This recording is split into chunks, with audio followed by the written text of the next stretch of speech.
বিকালের নাস্তাতে আজকে আমি এই ছোলা বুটটা করেছি। এই ছোলা বুটটার রেসিপিটা আপনাদের সাথে আমি শেয়ার করছি। ছোলা বুটটা আমি প্রথমে সিদ্ধ করে নিয়েছি, তারপর সিদ্ধ করে আমি রেখে দিয়েছি। তার সাথে আমি 2টা আলুও দিয়েছিলাম। এরপর আমি একটা কড়াইতে তেল দিয়ে দিলাম। তেলের মধ্যে পেঁয়াজটা দিয়ে কিছুক্ষণ ভাজা ভাজা করে এর মধ্যে কিছু কাঁচামরিচ দিয়ে দিয়েছি স্বাদ অনুযায়ী। এরপর রসুন বাটাটাও দিয়ে দিয়েছি, আর একটু আদা বাটা দিয়ে দিলাম। দিয়ে কিছুক্ষণ আমি এটা ভালোভাবে কষাবো। এরপর দিয়ে দিয়েছি স্বাদ মতো লবণ।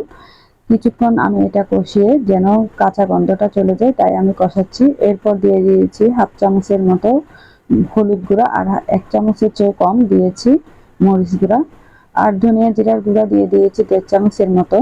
তারপর এটা আমি ভালোভাবে নাড়াচাড়া করে কিছুক্ষণ কষিয়ে নিচ্ছি। এই পর্যায়ে আমি আর একটু বাটা মশলাটা দিয়েছি। আদা রসুন বাটা যেটা কম হয়েছিল তাই আমি আর একটু দিয়ে দিয়েছি। এরপর একটু পানি দিয়ে আরও আমি একটু কষিয়ে তারপর কিছুক্ষণ আমি এটা জাল করে নিচ্ছি।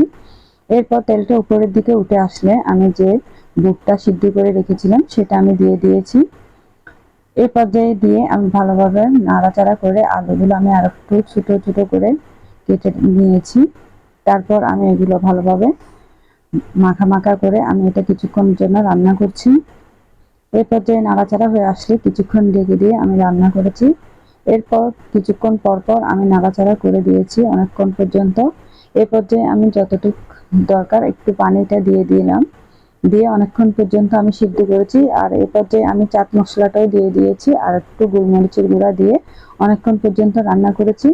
আর পানিটা শুকিয়ে একদম মাখা মাখা হয়ে আসলে আমি এটা নামিয়ে তারপর গরম গরম পরিবেশন করব। এ পর্যায়ে আমি ধনিয়া পাতাটা দিয়ে দিয়েছি। তো কেমন হয়েছে অবশ্যই জানাবেন। সবাই ভালো থাকবেন। আল্লাহ হাফেজ।